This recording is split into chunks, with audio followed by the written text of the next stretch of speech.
Bonjour bien-aimés dans le Seigneur, je suis le berger Nathan Pona-Minga du Centre évangélique Maison de Miséricorde, un centre évangélique que je dirige avec l'homme de Dieu, Chris Kivan Koufi. Je vous salue dans le nom précieux de notre Seigneur Jésus-Christ.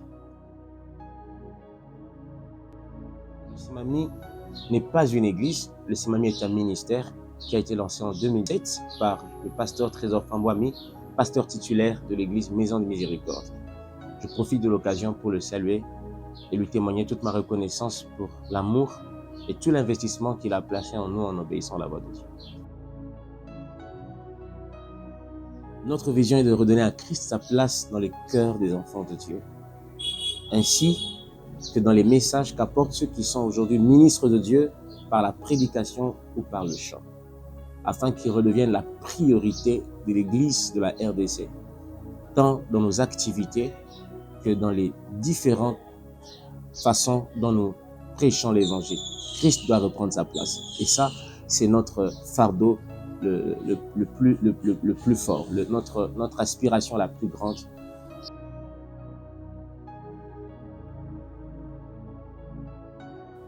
Pour bien illustrer cela, j'aimerais qu'on fasse un petit tour dans les Écritures. Je suis dans Exode 15 à partir du verset 25. La Bible dit ceci. Moïse cria à l'Éternel et l'Éternel lui indiqua un certain morceau de bois qu'il jeta dans l'eau, et l'eau devint douce. Dans notre version, on dit « L'Éternel lui indiqua un certain bois ». Alors, ce verset intervient dans un contexte où Israël vient de sortir de l'Égypte et ils ont fait quelques marches dans le désert et ils se retrouvent devant les eaux de Mara. Ils sont assoiffés, mais l'eau est amère. Alors, pour résoudre le problème des eaux de Mara, la Bible nous dit que Dieu indique à Moïse un certain bois. Le mot indiqué traduit du mot hébreu yara qui veut dire enseigner. Ça veut dire que Dieu n'a pas tout simplement indiqué de son doigt qu'il y avait un bois qui pouvait justement résoudre le problème des eaux de Mara, mais Dieu a pris soin de transmettre à Moïse toute la connaissance nécessaire sur ce bois mystérieux qui avait la capacité justement de ôter l'amertume des eaux de Mara. Alors le problème des eaux de Mara, c'est que ils étaient amers parce que personne ne connaissait le bois qui était capable de résoudre son amertume.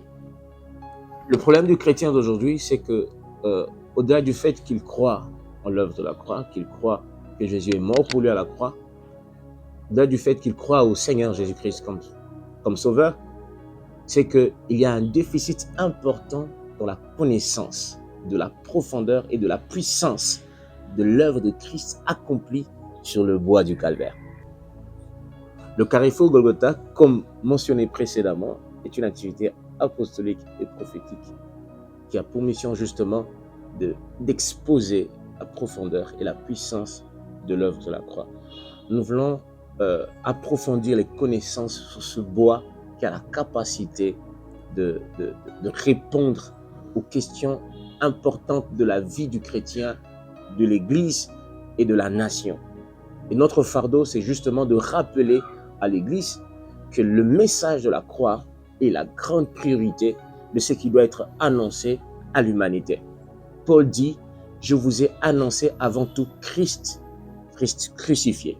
Il dit ailleurs, je n'ai rien voulu savoir d'autre que Christ crucifié. Parce que la connaissance de l'œuvre de la croix nous dote d'un pouvoir surnaturel de résoudre tout ce qui peut se poser comme amertume et comme obstacle dans la vie. Alors le carrefour Golgotha, c'est donc la nécessité et l'urgence de redonner sa place à l'œuvre grandiose de l'œuvre de Christ à la croix dans la vie des enfants de Dieu pour qu'ils marchent dans la victoire sur le péché et sur les puissances des ténèbres. Le grand thème de cette 13e édition du carrefour Golgotha, c'est Melchisédek. Alors pourquoi Melchisédek? N'est-ce pas un thème complexe et assez controversé?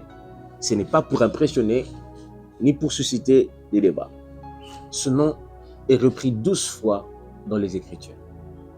La première fois, c'est lorsque cet être mystérieux, qu'on appelle Melchisédek, va à la rencontre d'Abraham dans le livre de Genèse, chapitre 14. Et la deuxième fois, c'est lorsque David, dans l'un de ses psaumes, le psaume 110, prédit une scène où Christ est institué souverain sacrificateur d'après l'ordre de Melchisédek.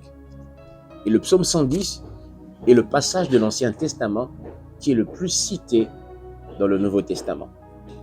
Les 10 autres fois où le mot Melchisédek est mentionné dans la Bible, c'est dans le livre de Hébreux qui le présente comme un ordre sacerdotal. Contrairement à l'ordre d'Aaron, amène tous ceux qui s'y alignent à la perfection. Et c'est cet ordre sacerdotal dans lequel Christ a été intronisé et institué souverain sacrificateur.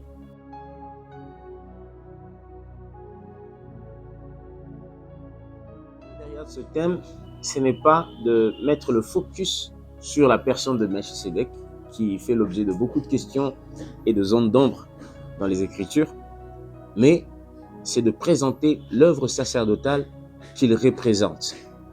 Ordre sacerdotal dans lequel Dieu a décidé d'instituer Christ comme souverain sacrificateur. La Bible déclare que nous sommes un royaume de prêtres et des rois, un royaume de sacrificateurs. Et nous devons comprendre l'ordre dans lequel Dieu nous a institués sacrificateurs avec Christ.